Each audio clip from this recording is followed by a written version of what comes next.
Right, so Keir Starmer, Keith.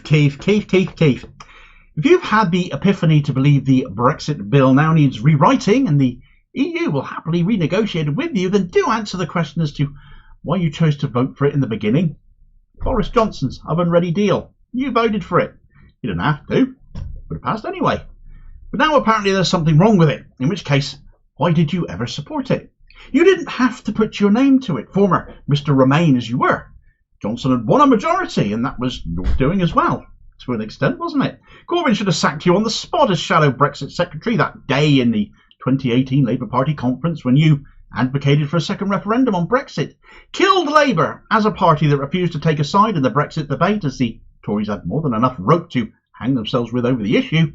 You decided to call Labour for Remain. Corbyn's weakness was that he let you.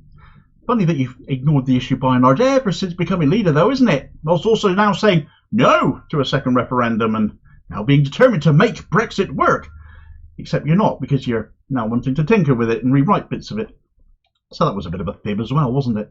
It's just one reason now, and a hell of a long list of examples of why nobody should trust a damn word Keir Starmer ever has to say about anything, really. He should be telling a lot of people, those capable of looking past Corbyn at least, that you can't be trusted on anything you say, and that everything you've done from then till now has only ever been about one thing: what is best for you at any one given time. I wonder how many of those social media users with FBPE in their handles feel rather daft for backing him in the belief he'd undo anything. He still thinks he's got your votes in the bag, by the way, even as he acts in order to chase Tory voters now, because he thinks you're just going to vote for him anyway to get the Tories out. Maybe you should have a long, hard think about that. There are so many numerous issues with the Brexit deal that can't be solved with tinkering, with some kind of a review, as Starmer's team are calling it, and fundamentally that is all Starmer is promising, because he's still ruling out rejoining the single market or renegotiating a new customs union. He still wants better trade terms, perhaps, but frankly he's offering them nothing in order to get them then, unless of course he's lying to us all again and there's more going on behind the scenes than we know of. Who'd put that past him? Now, some of his supporters will claim that is exactly what he is doing. He's lying about it. He'll take us back into Europe, really. Vote for liar Keith. What? If you're setting yourself up, if you're setting out your stall for supporting him because he's dishonest, boy, have you got issues, sunshine. You won't be getting my vote for that. Of course, the right-wing press will say exactly the same thing as a reason to not vote for Starmer. Not that he's a liar, but that he will take us back into Europe. They're right-wing. They back the Tories usually, and they're liars too. And so they always back liars. Nothing new, in which case. So lying isn't going to put them off. But, going back into Europe? No, can't have that. Before anyone gets too excited about this prospect one way or another, though, we have to remember the deal is done. Signed, agreed, and in place. There is zero incentive for the EU to reopen any of it, unless they figure there's some benefit to them that makes it worthwhile. All Starmer is capable of doing, therefore, if he indeed plans on keeping his word on any of this, so let's assume, for argument's sake, that he is to try and get some kind of benefit back from the EU so he can say he's got one over on the Tories. This isn't going to be in any way a meaningful change, even if he gets one then. Let's be charitable for one moment and say the EU agreed to reopen this can of worms again. Labour has been chatting away with its European equivalents informally for ages. They do this all the time. We know this. Who knows what might have been said in relation specifically to Brexit, though? What could he get? Well, our trade with the EU right now is completely pants, as we know. Long queues to Dover and long reams of red tape going with it. Rather than address that, the Tories have sought trade deals elsewhere, like their tiny CPTPP deal, which actually only gave us new trade markets in Malaysia and Brunei.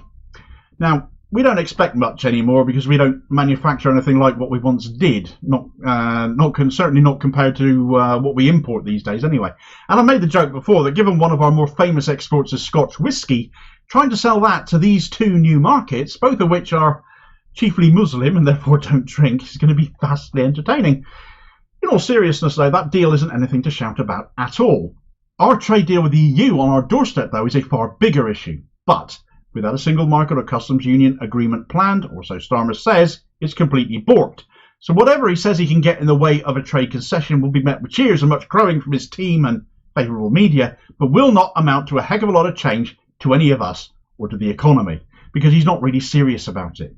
It's all about point scoring over the Tories, the tiniest wins being the best you can hope for from this Tory party B team for a bit of faint praise in the media. It'll be tinkering with trade barriers, tinkering with customs and excise, something like that. It will be tiny things. Another thing I know that has been mentioned has been negotiation of shared data between our security forces and Europol, which again has very little direct benefit to all of us in our individual lives. But again, it would come back to what would persuade the EU to reopen any kind of talks formally on this. Will it be Keir Starmer's electric personality and winning smile? There's a reason to shut the borders if ever there was one. What could the EU get from us outside of that single market and customs union, though? What could they see as being a benefit to them? Fundamentally, I can't see anything. Nothing that would make it worth their while, in my view. Should Starmer get into power, having brought this up previously, well, he would now need some kind of a win on this, wouldn't he, to deliver on it, because somebody would invariably remind him about it. Can't be certain he won't get something, of course, but anything that he would want from the EU would require a concession from them, and I just can't see justifiable cause for them to give him what he wants. If Keir Starmer is desperate to turn around the damage Brexit is doing, he might have to go further than he's willing to publicly say. Now, hang on a minute, Damo, you might be thinking. You're straying dangerously close to almost agreeing with those urging us to vote for Starmer because he's a liar here. Absolutely I'm not. That would be mad, precisely because you can't believe a word he says. That said, though, I do think there may be some method behind some of Starmer's madness here. What if he knows he can't get anything from the EU? What if he says to us, the public, oh, well, I've offered them shared security that would benefit us both. I've offered better trade terms that would benefit us both. But the point is they wouldn't benefit us both equally. We have so much more to gain from the EU than they do from us. And again, it comes down to, is it worth it to them? It's the question nobody can actually answer with any kind of certainty. But if Starmer believes he can't get what he wants, well, he can blame the EU, just as the Tories do, for everything wrong in this country that he then can't fix.